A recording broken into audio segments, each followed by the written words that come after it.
Hello, and welcome to episode 143 of Nugget's Dungeon Terrain. In this episode, I'm showing the mine set that I created. This is building on the cave set from the previous episode. So if you want to see some of the basics, go back and watch that episode first.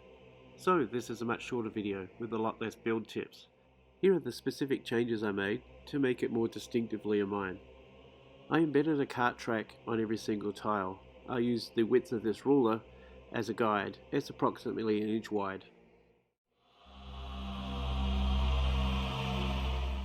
Each time I created a new tile, I used the starter piece, overlaid the ruler, and then drew it onto the next section, making sure that therefore the track would always be continuous. I then used a matchstick to determine the track. I pressed it in to create an impression, therefore the track is the width of the matchstick as well as the depth. In this mine, the track has been carved out of the solid rock ground. Here I've used a matchstick to represent a sleeper that's a stopper at the end of the track. This is the entranceway and it sets the tone for the rest of the mine. The floor is brown and muddied and the rocks are grey, a hard type of granite. Amongst the rocks I've painted on some glitter paint, a dark bronzy colour.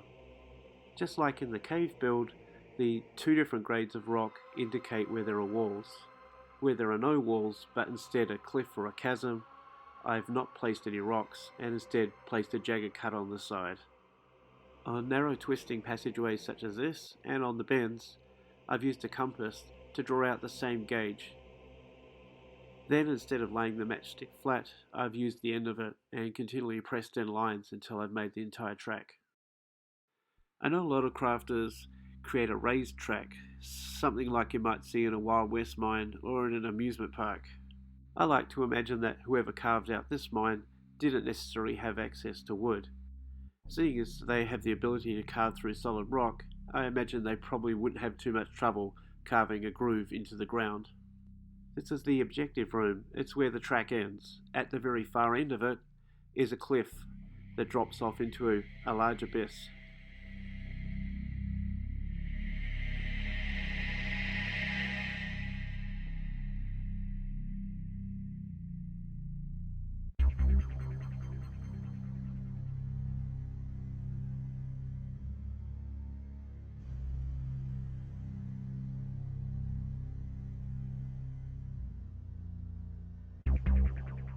This small section has an area of the track that's broken away. If the players want to continue to make use of the minecart, they'll have to problem solve a way around this area. Speaking of which, here's the minecart. I went for an open style on top, the kind of cart that might carry extra equipment and maybe a small amount of ore, instead of a large ore cart. The added benefit of having a flatbed is that you can place a miniature on top, giving it a height advantage. For the top of the cart, I just used a piece of balsa. Here you can see I'm using a pen to draw out the planks, including on the sides and underneath.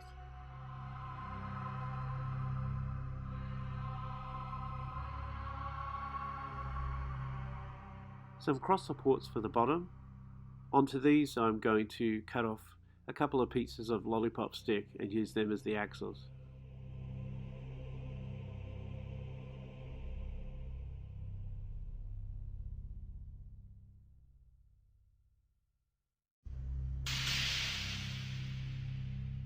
The supports are the same width of the cart, but I'm making sure that the lollipop sticks stick out by a few millimeters on each side so that I can attach the wheels more easily.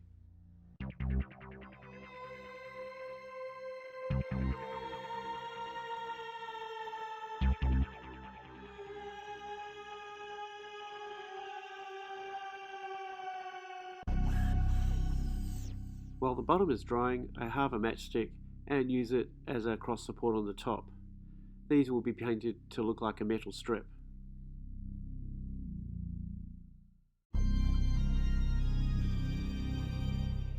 These are some little metal caps that are used to cover screws in cabinetry. I get 4 of them to make the wheels and use a Dremel drill to cut a hole through the metal.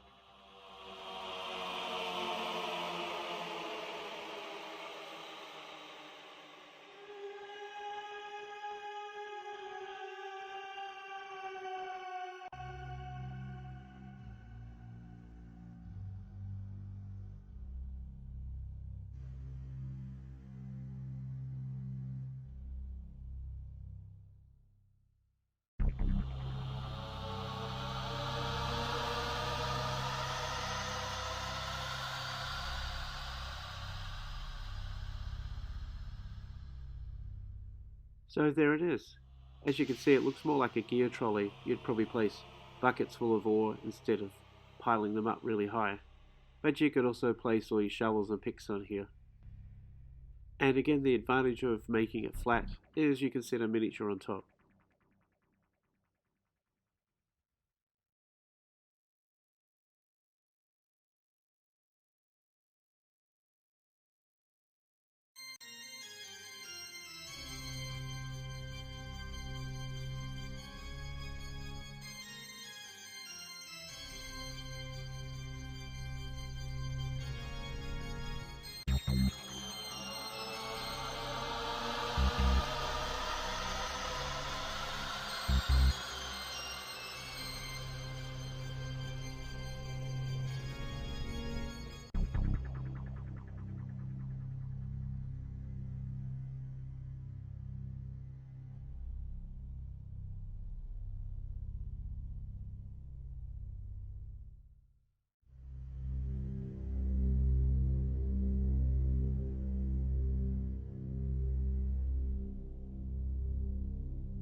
So there you have it, and thank you for all the comments from the last video. There's another one in the barrel, and I'll be releasing it in the next couple of days. Until then, happy crafting.